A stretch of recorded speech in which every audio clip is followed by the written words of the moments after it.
예배에 있어서 목회자의 고민이 있습니다. 가장 큰 고민은 어떻게 하면 하나님 앞에 하나님이 받으시는 거룩한 예배를 드릴 것인가라고 하는 부분입니다.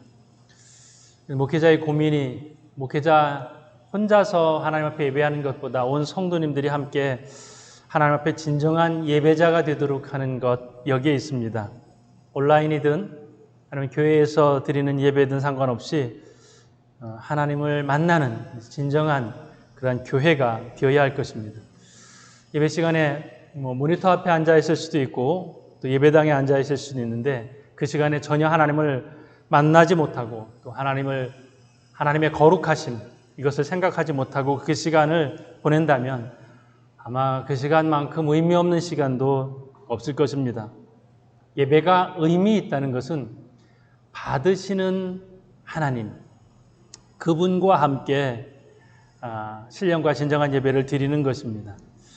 이 시간에 하나님이 나와 함께 하셔 이 체험이 있어야 진정한 예배가 될 것입니다. 올 들어서 토요 찬양 예배를 다시 시작하면서 여러 가지 생각을 하게 됐습니다. 매주일 토요 찬양 예배를 드리지만 한 달에 한 번은 온라인으로 좀 드렸으면 좋겠다 생각을 하면서 한 달에 한 번만큼은 더 잘 준비된 예배를 드리고 싶었습니다. 작년처럼은 아니더라도 그래도 찬양 예배다운 어떠한 모양을 갖출 수 있지 않을까 생각을 하게 됐습니다. 그런데 정작 토요 찬양 예배 시작하면서 찬양 예배를 인도할 사람이 없었고 악기도 없고 싱어도 없고 이런 부분들을 알게 됐습니다. 그러면서 누가 찬양을 인도할 수 있을까? 누가 도와줄 수 있을까? 누가 세션을 도와줄 수 있을까? 이런 생각을 많이 하게 됐습니다. 예전과 똑같을 수는 없겠지만 비슷한 구성을 어떻게 할 수 있지 않을까? 혹은 시작을 하면 또 사람들이 함께 동참하지 않을까? 이런 생각을 하게 됐습니다.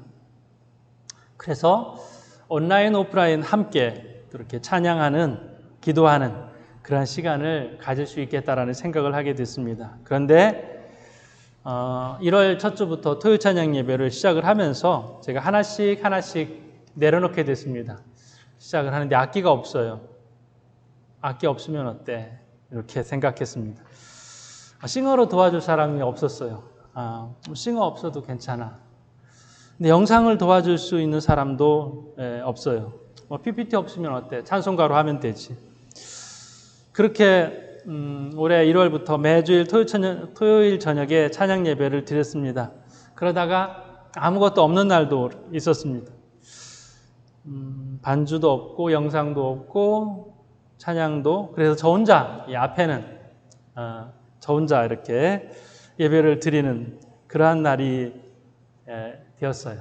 그러면서 그때는 찬양 예배라기보다는 기도회와 같았습니다. 그러면서 1월, 2월 찬양 예배를 드리면서 토요 찬양 예배를 드리면서 제 스스로 형식적인 예배에 대한 부분들을 많이 생각을 하게 됐습니다.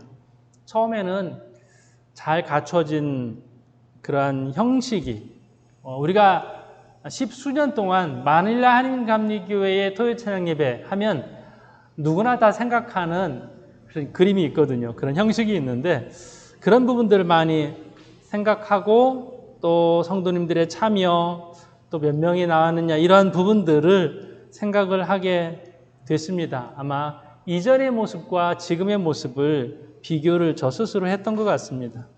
그러면서 하나님께서 하나하나 내려놓게 하시고 그냥 오직 예배자의 마음으로 예배를 드려보지 않겠느냐라고 하는 저에 대한 도전이 권면이 되었습니다. 그래서 아무것도 없는 상태에서 예전에 드렸던 그 모습처럼 찬송가로 또 때로는 앰프도 켜지 않고 그냥 이렇게 적은 분들이 계시니까 제 육성으로만 그렇게 예배를 토요일 저녁에 드렸습니다.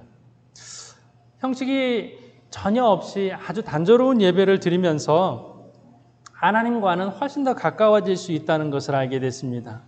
그러면서 평안해졌고 하나님께서 큰 은혜를 주셨습니다.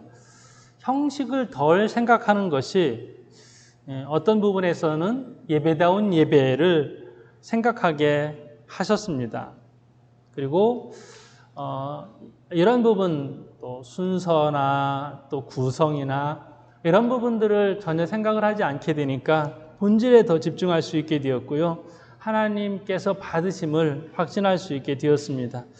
또 그동안에 내가 분주하게 형식을 잘 준비하려고 애썼던 모습들이 좀 부끄럽기도 했습니다. 우리는 우리 자신도 모르게 본질을 놓치고 조금씩 형식적인 것에 물들어 살 수 있음을 알게 됩니다. 성전의 본질, 예배의 본질, 이것은 하나님의 거룩하심이죠. 대상이 분명히 하나님인데 때로는 우리가 경배의 대상을 잊고 예배당 안에서도 분주해서 이 본질을 놓치는 경우들이 있음을 알게 됩니다. 이제 토요 찬양 예배라 하지 않고 저는 스스로 토요 기도회 이렇게 명명했습니다. 본질을 찾는 마음으로 우리 성도님들이 함께 하시는 것이죠. 이 시대에 정말 기도가 필요하잖아요. 기도를 통하여 하나님을 만나고 기도를 통하여서 하나님 앞에 간절히 구하는 것입니다. 화려한 찬양, 내가 감동을 받기 위한 찬양을 드리기 위해서 나오는 것이 아니라 하나님을 만나서 이 시대의 문제를 하나님 앞에 아뢰고 하나님께 매달리기 위해서 나오는 기도의 시간, 이것이 본질입니다. 분명히 언젠가는 이전에 우리 토요 찬양의 모습이 회복될 것입니다. 이전에 가득 찼던 세션과 싱어들, 그리고 이 성전을 가득히 함께해서 토요 찬양 예배를 드렸던 그 시간이 올 것입니다. 그러나 이전에 우리가 토요 찬양 예배를 세션 다 준비해서 드릴 때와 본질을 회복하고 다시 또 구성해서 드리는 토요 찬양 예배는 확연히 다르리라고 생각을 합니다. 무엇을 구성했느냐보다 더 중요한 것이 지금 이 시간에 본질을 놓치고 있지 않느냐, 경배받기 합당하신 온전한 하나님 앞에 예배하고 있느냐라고 하는 이 부분, 이것을 잃지 말아야 될 줄로 믿습니다. 오늘 본문의 말씀은 참 안타깝게도 이 본질에서 벗어난 상황에 대한 이야기입니다. 주님은 분노하셨습니다. 여러분, 이 상황이 떠올려집니까? 주님의 분노, 주님의 무서운 모습이 여기에 있습니다. 예수님께서 십자가를 지시기 전에 예루살렘으로 들어가시잖아요. 성전에 들어가셨을 때 주님의 기대가 있었을 것입니다. 주님께서 기대하시는 성전의 모습, 이게 없어요. 그래서 분노하셨습니다. 당시 예루살렘 성전은 많은 사람들이 찾아옴에도 불구하고 왜 찾아오겠어요? 살기 위해서 찾아오는 것이죠. 예배하기 위해서 찾아오는 것이죠. 생명을 위하여서 찾아오는 것인데 거기에는 생명이 없는 것입니다. 능력이 없는 것이에요. 사도행전 8장에 보면 예루살렘 성전을 찾아온 에디오피아 내시의 모습이 있어요. 그런데 거기에서 자신의 생명이 살기 위해서 찾아왔는데 아무것도 얻지 못하고 예배하지 못하고 그냥 실망스러운 모습으로 다시 고국으로 돌아가는 장면이 있습니다. 바로 이런 모습들이 안타깝게 예루살렘 성전 안에 있었습니다. 그래서 주님께서 분노하십니다. 여러분은 누가 화를 내면 가장 무섭습니까? 자녀들은 아마 아버지가 화를 내면 무서워할 것입니다. 큰 소리를 내지 않아도 그 특유의 표정으로 자녀를 무섭게 바라보면 자녀들은 무서워하죠. 얼음이 되죠. 때로는 어떤 남편은 이 세상에서 나의 아내가 제일 무섭습니다. 한번 화를 내면 나는 꼼짝할 수 없습니다. 이런 말씀을 하시는 분도 있습니다. 주님은 어떤 모습으로 분노하셨을까? 주님은 어떻게 상상이 됩니까? 인자하신 모습이, 사랑스러운 모습, 또 상처난 여인들을 보듬는 예수님의 모습, 치유하실 때 그 환자들을 돌보는 따뜻한 모습에 예수님만 상상하지, 예수님께서 분노하셨다면 어떻게 분노하셨을까? 근데 여기에서 보면요, 예수님의 분노가 오늘 15절에 어떻게 분노하고 계셔요? 노끈으로 채찍을 만드사 양과 소를 성전에서 다 내쫓으시고 돈 바꾸는 이들의 상을 엎으시고, 예수님께서 가만히 계시지 않고 그 안에서 밖으로 다 내던지시는 그 분노의 행동을 잠깐 하신 것이 아니에요. 쉬지 않으셨어요. 어쩌면 그 안에서 장사하는 사람들을 한 사람만 나가라고 하는 것이 아니라 이 사람 저 사람 모여있는 장사하는 모습들, 장사하는 사람들을 다 밖으로 내쫓으시면서 굉장히 분노를 하셨을 것 같습니다. 왜요? 왜 예수님께서 분노하셨을까요? 그리고 오늘 이 말씀이, 제가 말씀을 준비하면서 좀 무거웠는데요. 이 말씀이 옛날의 말씀이 아니라 오늘의 말씀이면 우리의 예배의 모습, 혹시 우리는 본질을 놓치고 있지는 않을까, 이러한 상상을 하면서 마음이 좀 무거웠습니다. 하나님의 거룩한 예배를 드리는 예배의 처소가 더럽혀졌다면 주님은 오늘날에도 분노하시지 않을까요? 그 예배의 처소가 성전, 이 교회만은 아니겠죠. 예배의 처소가 주일 온라인 예배를 드리는 거실, 모니터가 있는 그 공간에 성경책만 있을까요? 아니면 성경책 이외에 다른 음료가 있을까요? 아니면 주님께서 받으시기에 합당하지 않은 그 어떤 불편한 것들이 함께 있을까요? 오늘 우리가 예배드리는 모든 예배의 처소가 주님께서 참 받으시기에 합당한 그러한 모습인지, 혹 주님께서 분노하실 그러한 예배의 처소가 되고 있지는 않은지, 이렇게 함께 생각해 볼 수 있으리라 생각을 합니다. 주님께서 분노하신 이유는 아버지 집을 장사하는 집으로 바꿨다. 거룩한 것을 속된 것으로 바꿨다. 깨끗한 것을 더러운 것으로 바꿨다.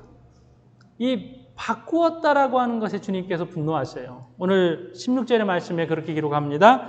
비둘기 파는 사람들에게 이르시되 이것을 여기서 가져가라. 내 아버지의 집으로 장사하는 집을 만들지 말라. 내 아버지 집, 거룩한 성전이에요. 이걸 장사하는 집으로 바꾸었다라고 하는 것입니다. 장사라는 말은 뭐예요? 장사는 돈을 벌기 위하여서 하는 일, 이게 장사잖아요. 어떤 장사였을까요? 장사에는 두 종류의 장사가 있는데, 하나는 성전세예요. 이스라엘 백성들이 1년에 한 번씩 예루살렘으로 옵니다. 올 때 빈손으로 오지 않고 성전세를 내야만 했습니다. 성전 입장료와 같은 것인데, 이 성전세는 유월절 전에 내는 것이 가장 좋습니다. 그렇지 않으면 또 와서 성전세를 내야 하는 수고를 해야 되거든요. 그래서 유월절에 예루살렘으로 오면서 성전세를 내는데, 이때 사람이 굉장히 많이 몰립니다. 또 이런 개념이 있어요. 성전에 내는 세는 거룩한 돈으로 해야 된다. 성전에 별도의 화폐가 있습니다. 그러니까 환전을 해야 되겠죠. 멀리서 온 사람들이 있을 건데, 로마에서 온 사람은 또 로마 화폐를 성전 화폐로 바꾸고요. 또 헬라에 살던 사람들도 또 성전 화폐로 미리 바꾸어서 내도록 그렇게 했습니다. 이를 불편한 사람들의 편의를 위하여서 환전소를 설치했습니다. 문제는 이 환전 수수료가 상당히 비쌌다라는 것이죠. 돈을 바꾸는 데 있어서 E-펜스, 그리고 큰 돈 가지고 와서 바꾸면 4펜스의 환전 수수료를 내야만 했습니다.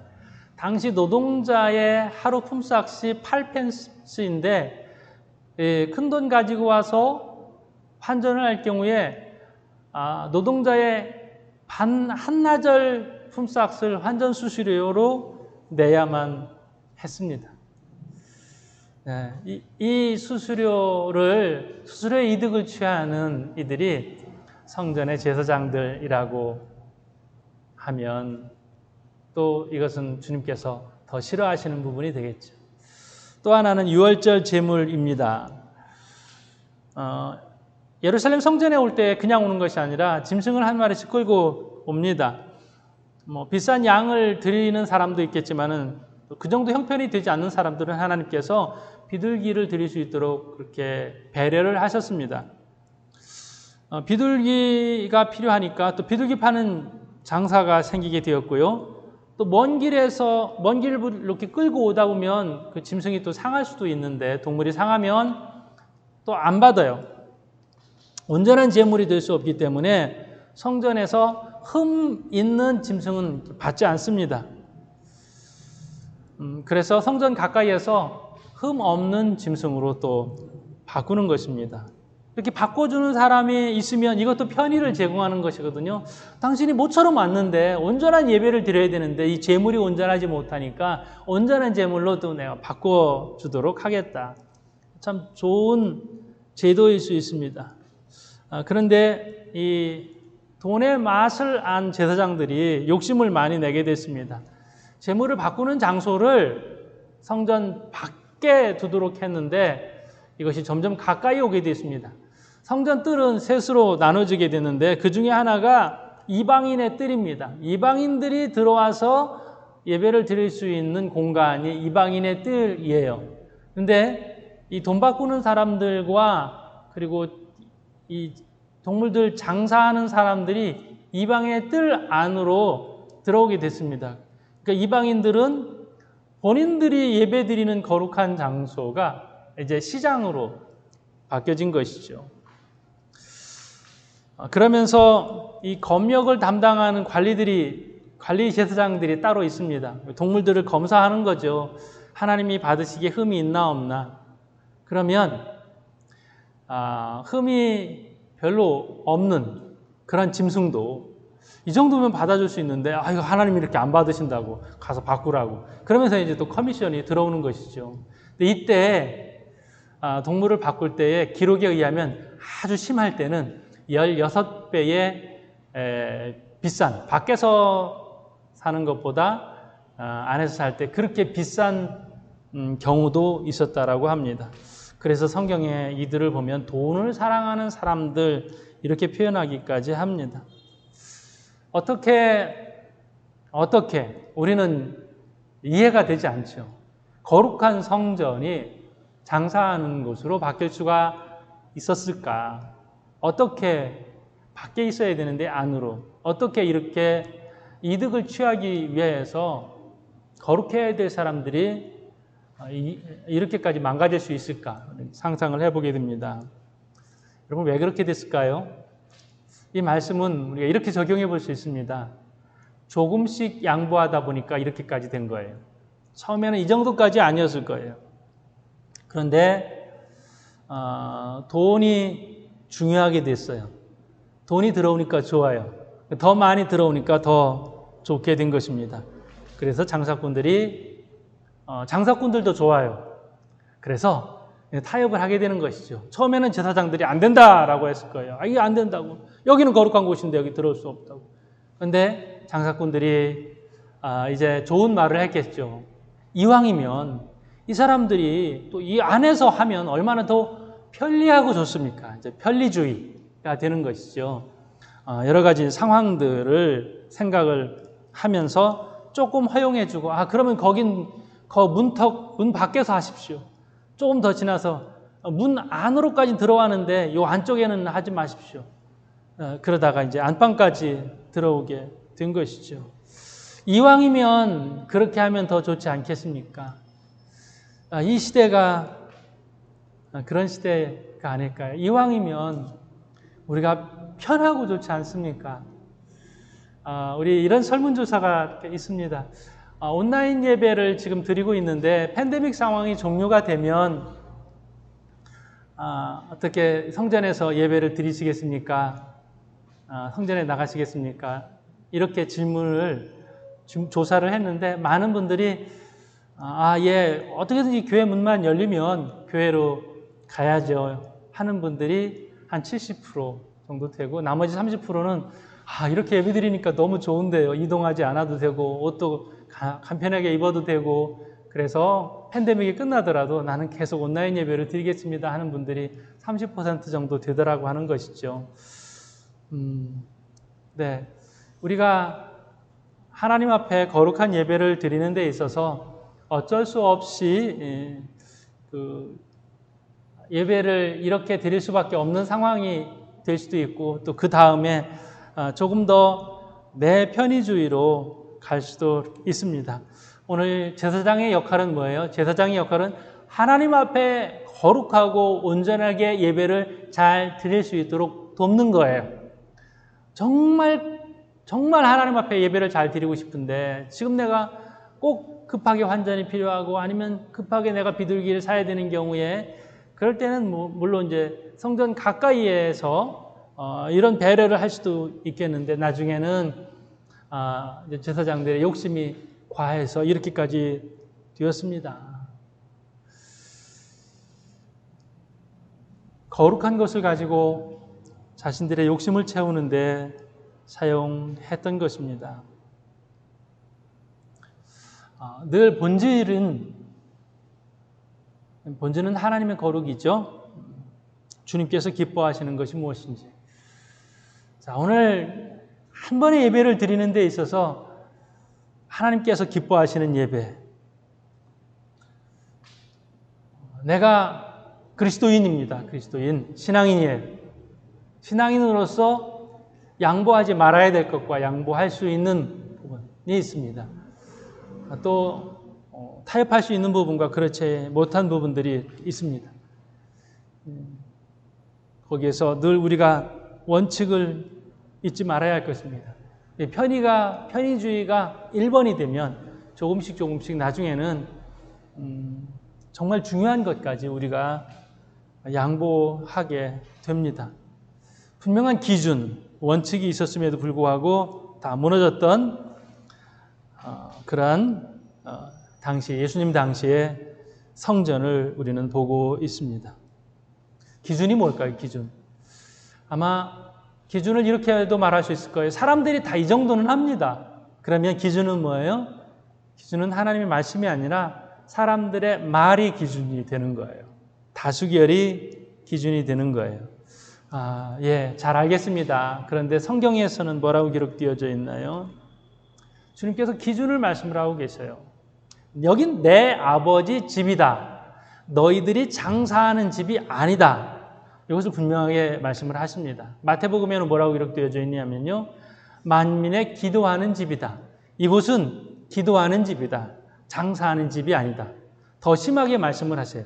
강도의 소굴이 아니다. 지금 기도하는 집이어야 하는데 제사장과 결탁한 장사꾼들은 기도하는 집을 강도의 소굴로 만들었다라고 주께서 말씀을 하셨습니다. 말씀이 기준이죠.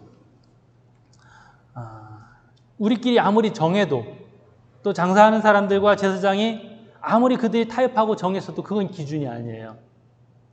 거긴 물질에 대한 욕심이 작용을 했던 것이죠. 기준은 하나님의 말씀이에요. 그래서 예수님이 성경에 그렇게 기록되어져 있다.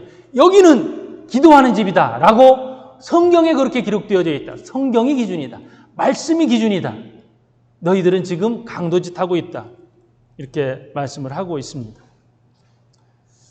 예수님께서 성전 중심의 삶을 사셨어요. 12살 때 성전에 처음 가셨죠. 그때 올라가셨을 때에 성전에서 기쁨이 충만했고, 거기에서 성경을 배우고 성경을 나누고 하는 시간을 가졌습니다. 배고픈 것도 있고 어머니 아버지가 기다리는 것도 있고, 예수님께서는 성전 중심이셨습니다. 그래서 누가복음 2장 48절에 보니까요, 이 예수님의 부모님이 다시 또 찾아오는 장면이 있습니다. 그의 부모가 보고 놀라며 그의 어머니는 이르되 아이야 어찌하여 우리에게 이렇게 하였느냐? 보라 내 아버지와 내가 근심하여 너를 찾았노라. 그때 예수님께서 대답을 하십니다. 예수께서 이르시되 어찌하여 나를 찾으셨나이까? 내가 내 아버지 집에 있어야 될 줄을 알지 못하셨나이까? 내 아버지 집 이렇게 표현하시죠. 오늘 누가복음 본문에도 그렇게 기록되어져 있습니다. 내 아버지 집을 장사하는 곳으로 만들지 마라. 예수님께서는 성전 가까이 계셨습니다. 성전 중심이셨어요. 이곳이 기도하는 집이다라고 말씀을 하십니다. 기도는 히브리인들의 기도는 터필라 이렇게 말하는데요. 이 기도는 중보하면서 백성들을 위하여서 기도할 때에 백성이 복을 받고 또 내가 복을 받고 온 민족이 다 함께 복을 받는다는 그러한 뜻을 가지고 있습니다. 중보 기도가 이루어지는 곳이 성전이었고 바로 그곳이 처소가 되는 것입니다. 우리가 예배를 드릴 때에 하나님 앞에 거룩과 영광을 돌리지만은 이 예배를 드릴 때 우리는 중보하면서 기도합니다. 하나님, 이 백성을 긍휼히 여겨 주옵소서. 하나님, 나를 긍휼히 여겨 주옵소서.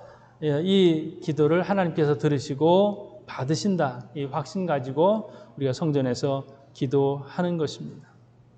이 중심, 이 본질이 그려졌을 때에 주께서 분노하셨습니다. 다시 한번 우리가 정말 나는 신앙인으로서 이 본질에 충실하는가? 나는 모든 예배를 거룩하고 감사하게 그렇게 예배를 드리고 있는가라고 하는 부분들을 정기적으로 점검할 필요가 있습니다. 아무리 예전에 내가 뜨거웠어도, 아무리 예전에 내가 은혜 많이 받았어도 지금 그 본질에서 어긋나 있다면 다시 얼라인먼트 하는 것이죠. 자동차 얼라인먼트와 비슷합니다. 이 자동차 4개의 바퀴가 잘 맞아야 되거든요.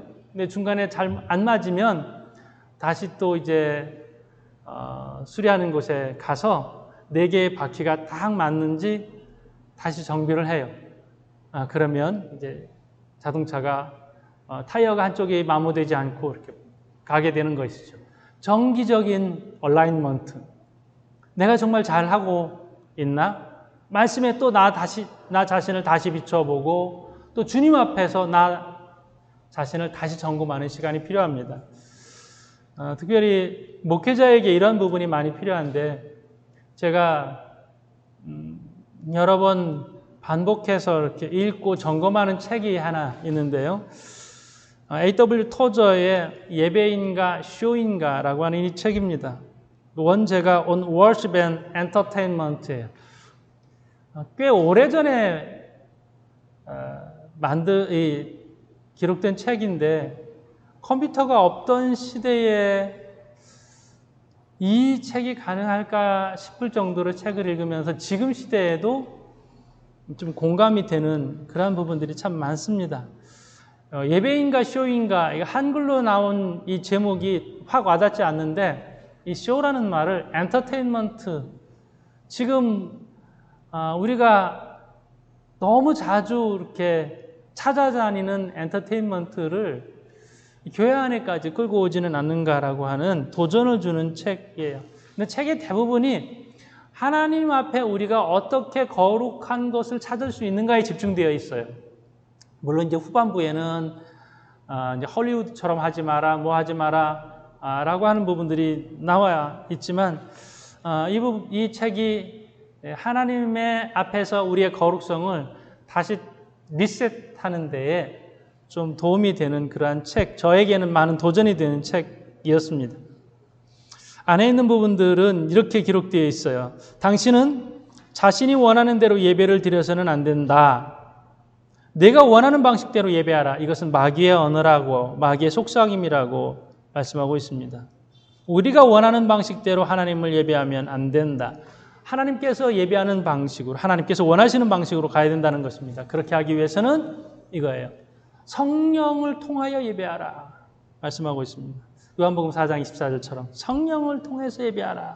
하나님은 영이시니 예배하는 자가 영과 진리로 예배할지니라.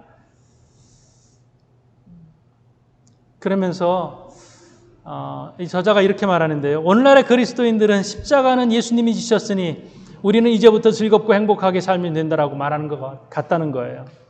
예배에 오락을 가미하고 아주 심하게까지 말씀을 하시는데 나이트클럽은 갈 수 없으니 예배를 그와 비슷하게 즐겁게 만들려고 하는 것은 아니냐라고 하는 도전까지 합니다.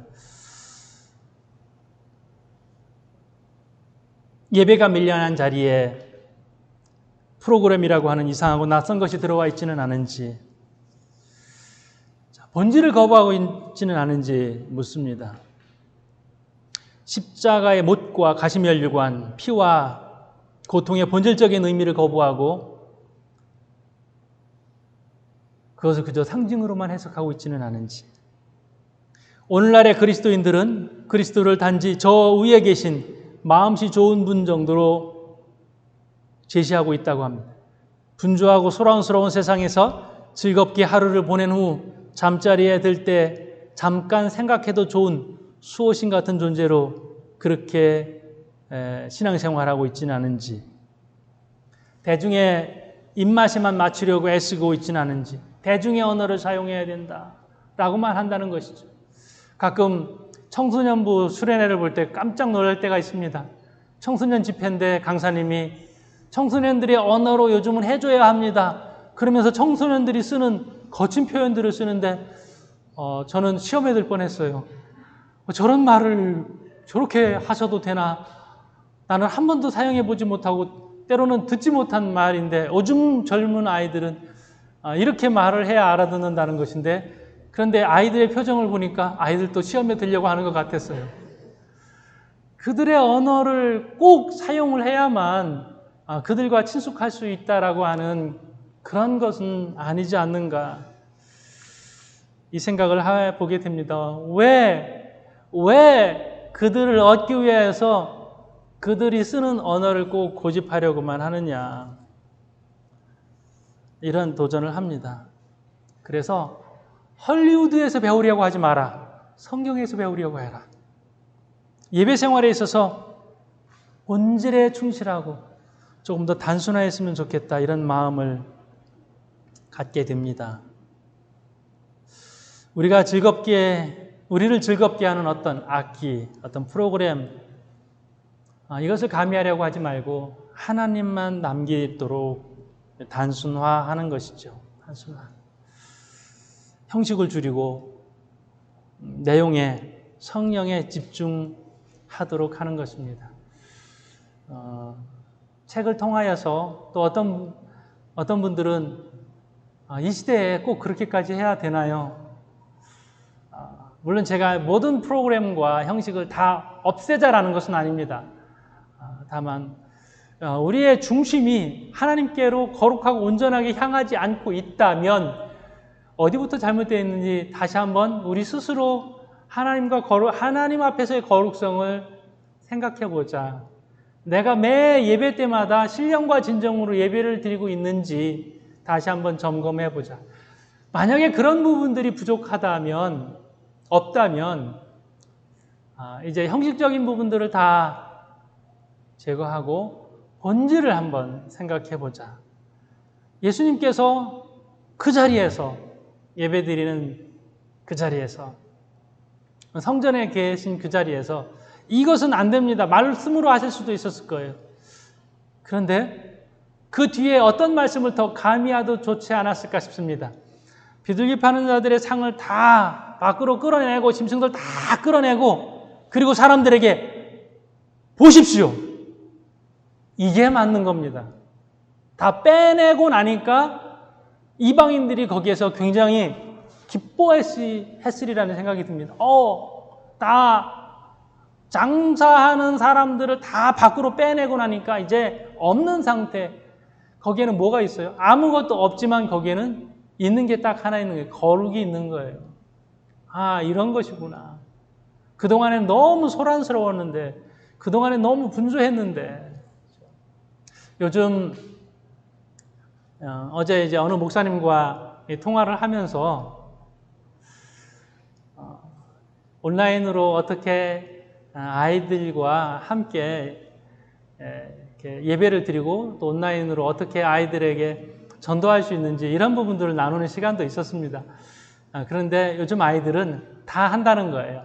세 가지를 한꺼번에 할 수 있다라고 하는 거예요. 게임을 하면서 예배를 드리면서 카톡을 할 수 있는 능력이 우리 아이들에게 있다고 하는데 그거를 어떻게 하지 못한다라는 이야기를 좀 해요.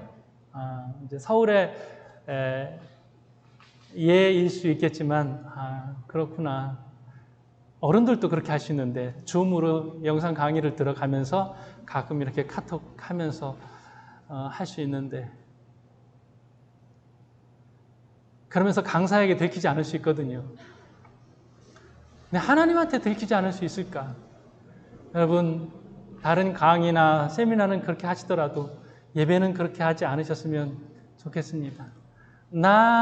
내가 드리는 예배, 나의 예배를 방해할 수 있는 그런 것들, 괜찮아, 이거 놓고 예배 드려도 돼, 이렇게 해도 괜찮아 라고 할 수 있는 모든 것들을 다 단순하게, 최대한 예배 드리는 공간을 심플하게 하고 하나님께 집중할 수 있도록 그렇게 우리의 예배를 만들어 갈 수 있었으면 좋겠습니다. 단 하나, 이게 뭐예요? 본질이라고 하는 것이죠. 본질에 충실한 거룩한 하나님 받으시기 합당한 예배를 드리는 예배자가 되기를 주님의 이름으로 축복합니다.